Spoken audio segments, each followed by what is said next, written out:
लेकिन हम शुरुआत करेंगे एक ऐसी खबर से जिसे सुनने के बाद पूरा अमेरिका अब परेशान है। देखिए, खबर यह है कि क्या ईरान ने एनपीटी से यानी न्यूक्लियर प्रोलिफरेशन ट्रीटी से बाहर आने का फैसला कर लिया है, और क्या पिछले चंद घंटों के अंदर या पिछले कुछ दिनों के अंदर, एक दो दिन के अंदर ईरान में यह सहमति हो गई है कि अब ईरान को न्यूक्लियर टेस्ट करना चाहिए।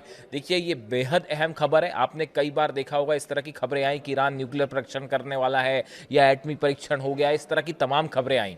लेकिन ये पहला मौका है जब ईरान के एक प्रवक्ता की तरफ से एक बेहद गंभीर स्टेटमेंट दिया गया है। देखिए, खत्म अल अंबिया के प्रवक्ता इब्राहिम जुल्फिकारी का दावा है कि ईरान ने सभी अंतर्राष्ट्रीय समझौतों से हटने का जो है फैसला कर लिया है, खास तौर पर जो न्यूक्लियर समझौते थे।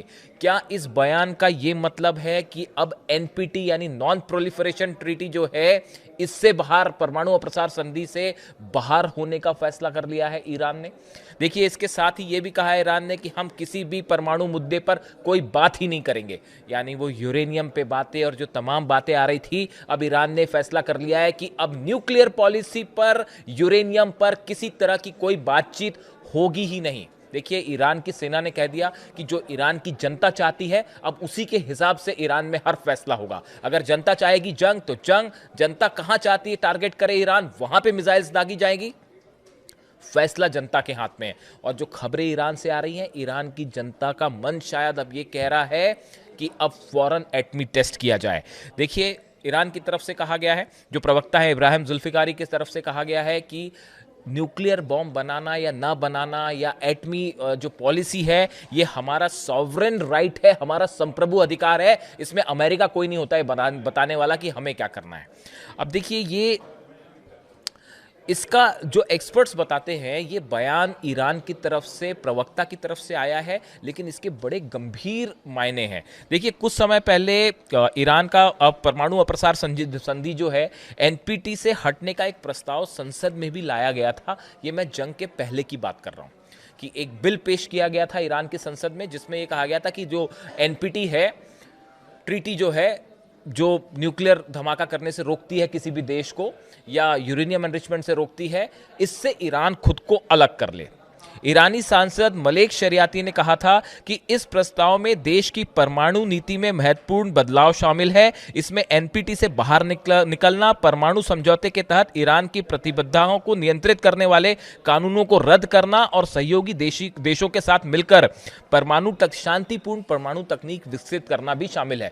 यानी उस समय जो बयान आया था, उसमें ज्यादातर सांसद, इस तरह से ये बात सामने आई थी कि ईरान के ज्यादातर सांसद ये चाहते थे कि जो एनपीटी के तहत प्रतिबंध लगे हैं, अब उसको मानने की कोई जरूरत नहीं है, खास तौर पर अमेरिका ने जो हमले किए। और अब तो हालात ये हैं कि देखिए, अली खामेनी साहब जब तक थे सत्ता में, जब तक वो ईरान में थे, उनका शासन रहा ईरान में, तब तक उन्होंने कभी भी न्यूक्लियर बॉम्ब नहीं बनाया, एटम बम नहीं बनाया। अमेरिका ने अपने हमलों में एक ऐसे नेता को शहीद किया जो कभी एटम बम नहीं बनाना चाहता था।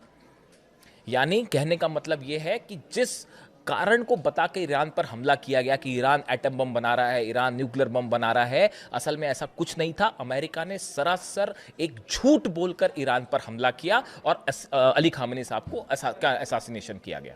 उसकी बुनियाद सिर्फ एक झूठ थी। इस तरह के तमाम कमेंट्स जो हैं वो ईरान से देखने को मिल रहे हैं, कई एक्सपर्ट्स ये बात कह रहे हैं।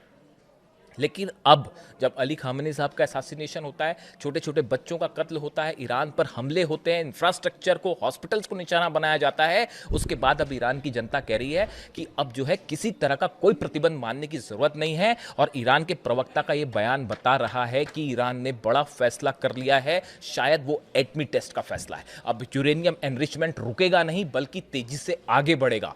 मैंने कल उनके ये जो बयान आया, देखिए ये इब्राहिम जुल्फिकारी का जो बयान है कि अब हम कोई भी अंतर्राष्ट्रीय समझौतों का पालन नहीं करेंगे, खासतौर पर न्यूक्लियर से जुड़े मुद्दों पर, उसको कई एक्सपर्ट से मैंने राय ली। क्या सबका ये मानना था कि जिस तरह से अली खामेनी साहब का असैसिनेशन हुआ, उसके बाद जो गुस्सा ईरान में देखने को मिल रहा है, सड़कों पर लोग हैं, मिसाइल्स जो हैं उस परेड हो रही हैं सड़कों पर, कल ड्रोन परेड हुई, आप तस्वीरें देखिए। उसके बाद ईरान का जो मूड है जनता का, किसी भी स्तर पे किसी तरह की बातचीत ईरान की जनता नहीं करना चाहती। इसका मतलब ही अब ये है कि अगला कदम मामला एटमी जो है शायद फैसला हो चुका है या उससे जुड़ी कोई भी जानकारी कभी भी सामने आ सकती है। देखिए एनपीटी जो है, छोटे में अगर हम समझना चाहें, नॉन प्रोलिफरेशन ट्रीटी जो है 1968 में शुरू हुई थी, 1970 में इसे लागू किया गया। इसका उद्देश्य परमाणु हथियारों के प्रसार को रोकना, निशस्त्रीकरण को बढ़ावा देना और शांतिपूर्ण परमाणु ऊर्जा के उपयोग को प्रोत्साहित करना है। इस ट्रीटी के अनुसार परमाणु हथियार केवल 5 देश अमेरिका, रूस, चीन, ब्रिटेन और फ्रांस तक सीमित रहेंगे। ये ट्रीटी थी, कई देशों ने इस पर साइन किए, कई ने साइन नहीं भी किए, लेकिन इसके नियमों का पालन कर रहे हैं। लेकिन अब ईरान ने यह तय किया, जो संसद में प्रस्ताव आया था, कि इसका पालन नहीं किया जाएगा।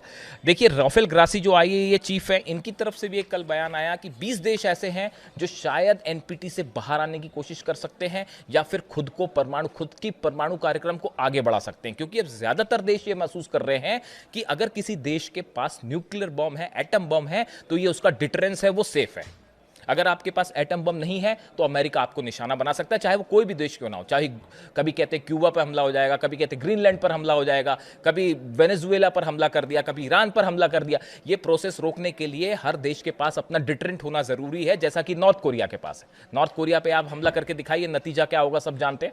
मिसाइल्स कहां कहां अटैक करेंगे और उसके बाद आप समझते ही हैं कि नॉर्थ कोरिया तो है, किम जोंग उन बात नहीं करते, वो सीधा मिसाइल दागते हैं, तो उनको कोई चैलेंज नहीं कर पा रहा। तो इसीलिए अब ईरान पे इस हमलों ने अमेरिका को बड़ी मुश्किल में डाल दिया है। पहले न्यूक्लियर बम नहीं बना रहा था ईरान के पास पहले एटम बम नहीं था। जो नहीं बना रहा था आपने उनको शहीद कर दिया। अब उसके बाद जो अब नई रिजीम आई है, अब वो गुस्सा देख रही है, जो कि अमेरिका के लिए एग्जिस्टेंशियल थ्रेट बन सकता है। और हो सकता है कि इसी को बहाना बना के अगर हमला भी करे तो ईरान की जनता उसके लिए तैयार है कि जो हमला करना करिए, हम तैयार हैं। अब देखिए इसके अलावा जो खबरें हैं, एक तो ये बहुत ही बड़ी खबर है, अगर ईरान में इस तरह का कोई फैसला हो गया है तो शायद जल्दी ही इसका कुछ अनाउंसमेंट हो जाए या फिर शायद धमाके के साथ ही अनाउंसमेंट हो जाए, कुछ भी हो सकता है। तो ये एक बड़ा डेवलपमेंट।